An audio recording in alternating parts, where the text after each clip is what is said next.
Bom dia, são 8 horas e 15 minutos, quinta-feira, 10 de outubro. Esta é a TV Senado. Eu sou André Ricardo e você assiste agora ao Senado em Dia.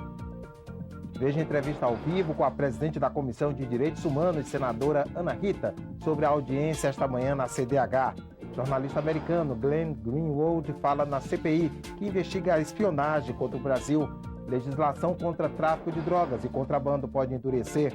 E Comissão de Constituição e Justiça aprova a PEC do orçamento impositivo.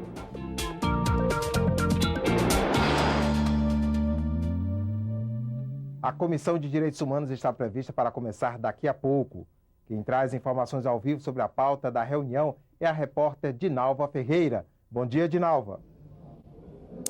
Bom dia, André. Dados da Secretaria de Promoção de Políticas da Igualdade Racial mostram que metade das vítimas de homicídios no Brasil tem entre 15 e 29 anos. 7 de cada 10 jovens assassinados são negros. Essa situação vivida pelos jovens negros brasileiros vai ser tema de um debate que começa daqui a pouco na Comissão de Direitos Humanos e Legislação Participativa. Eu estou com a presidente da comissão, a senadora Ana Rita. Bom dia, senadora. Bom dia, é um prazer estar com vocês nessa manhã. Esses dados são preocupantes.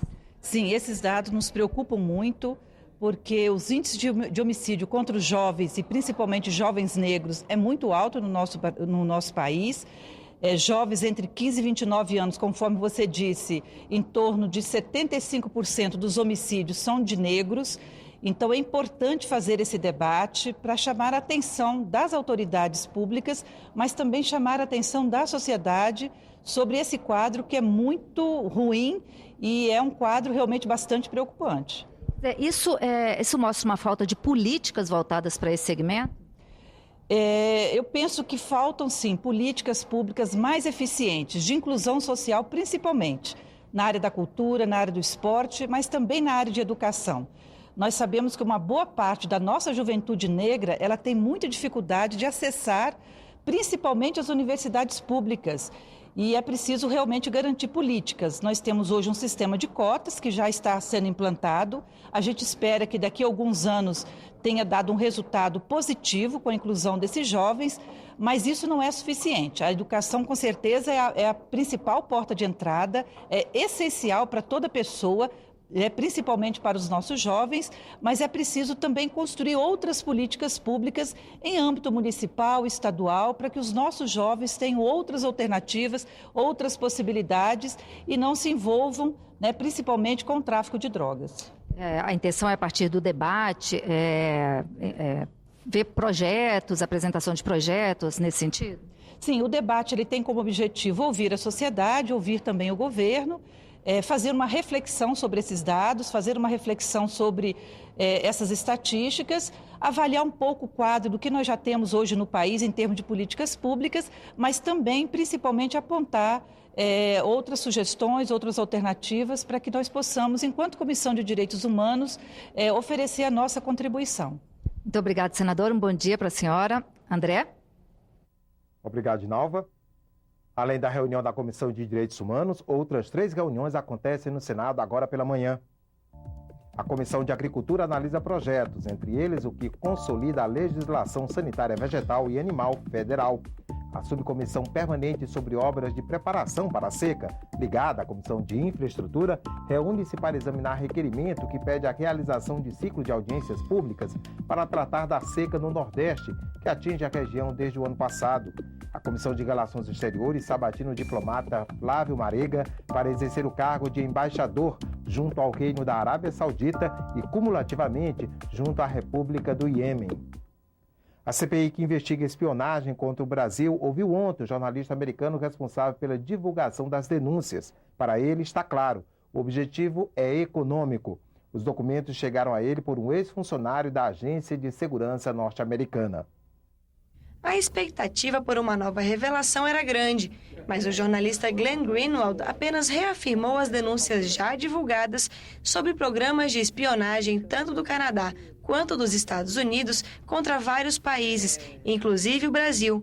De acordo com ele, ao contrário do que as autoridades desses países dizem, a espionagem não tem como objetivo prevenir ações terroristas. Tem terroristas dentro do Petrobras, ou OAS, ou o Ministério na Minas de Energia. Ou eles vão falar, precisamos proteger contra pedófilos. Tem pedófilos na Petrobras, ou dentro os escritórios do presidente Dilma. É muito claro tudo que eles estão falando para defender, para justificar este sistema não é verdade. O jornalista também afirmou que tem sido ameaçado pelo governo americano, mas que pretende continuar divulgando os documentos repassados por Edward Snowden. O relator da CPI, Ricardo Ferraço, queria mais informações sobre o conteúdo da espionagem, mas Greenwald disse que não teve acesso a esses dados. Eu não estou segurando documentos relevantes. Eu não estou escondendo informação. Toda a informação que eu tenho sobre espionagem contra o Brasil, ou agora com a França, estou trabalhando com jornais na França ou Espanha também, estou publicando, não segurando. O senador Pedro Taques chegou a sugerir que os documentos em posse do jornalista fossem entregues à CPI. Esse material pode ficar sob a guarda do Senado. Aqui nós temos uma sala cofre para que esse material aqui possa ficar. E ele tendo acesso para que ele possa exercer sua profissão. Esse pedido é inviável. Primeiro porque são documentos muito sensíveis e tem informações de muitos países, não só o Brasil. Então a gente vai estar entregando documentos dos Estados Unidos ao governo de outro país. Isso vai ser traição. E ele nunca mais vai poder voltar ao país dele. Na próxima semana, a CPI vai ouvir representantes das companhias telefônicas. Os senadores também pretendem entrar em contato com os advogados de Edward Snowden e com o governo da Rússia, onde ele está asilado, para tentar fazer uma videoconferência com o ex-funcionário da Agência Norte-Americana de Segurança. A teleconferência diretamente com Snowden, uma vez autorizado pelo governo da Rússia, será fundamental para que nós possamos esclarecer e fazer diretamente os questionamentos que não foi possível o correspondente do The Guardian trazer até a comissão de investigação. O Senado aprovou ontem um projeto que teve origem na CPI da pedofilia. A proposta agiliza os procedimentos para a prisão cautelar de estrangeiros. A criação do programa Fronteira Agrícola Norte também foi aprovada pelos senadores. Municípios do Amapá, Pará, Roraima, Amazonas, Rondônia e Acre, localizados em faixa de fronteira, poderão ter incentivos governamentais. O plenário aprovou ainda a Convenção Internacional que protege as espécies migratórias de animais. Alterar a legislação para melhor combater o tráfico de drogas e o contrabando. Esse é o pedido de órgãos que enfrentam o problema, ouvidos nesta quarta-feira pelas Comissões de Desenvolvimento Regional e de Relações Exteriores do Senado.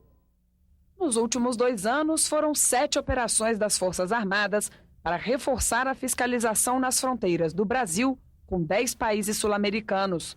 A última apreendeu 25 toneladas de maconha, 657 quilos de cocaína, crack e haxixe e deteve 10 pessoas acusadas de pedofilia. Nós temos uma fronteira seca de quase 17 mil quilômetros e a fiscalização no Brasil tem que ser intensa. Nós estamos do lado dos 3 maiores produtores mundiais de cocaína, que é a Colômbia, Bolívia e Peru. Um dos maiores mal do Brasil hoje é a droga que passa pelo nosso território.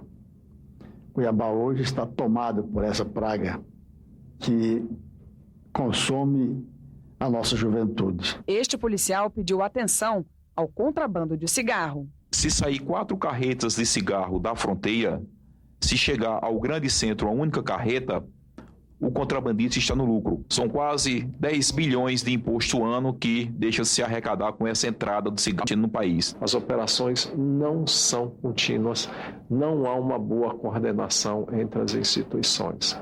Falta comunicação entre os órgãos. Tá? Já que temos poucos recursos, a gente tem que trabalhar de uma maneira mais coordenada.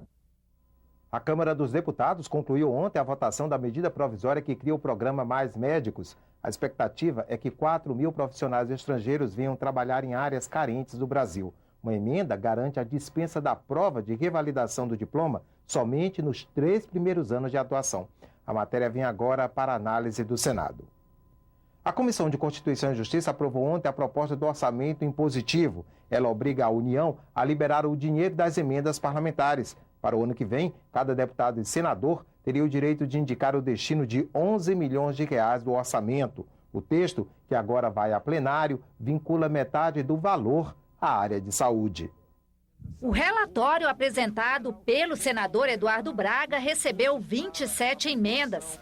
Parte delas foi incorporada ao texto, que mesmo assim provocou muita polêmica.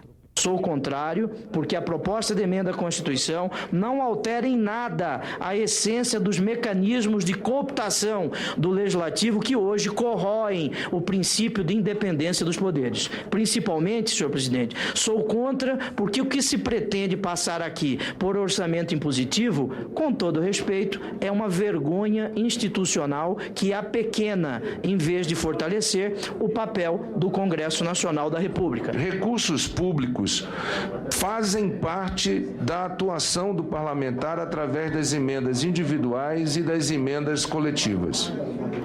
O histórico que nós temos verificado ao longo dos últimos anos, seja no governo Fernando Henrique, seja no governo Lula, seja no governo da presidenta Dilma, é que a execução orçamentária, via de regra, não consegue corresponder à totalidade das emendas apresentadas. Os argumentos contrários não convenceram a maioria, que aprovou o texto. A PEC obriga a União a liberar as emendas parlamentares individuais até o limite de 1% da receita corrente líquida do ano anterior. A receita corrente líquida é a soma das receitas tributárias, deduzidos os valores das transferências constitucionais.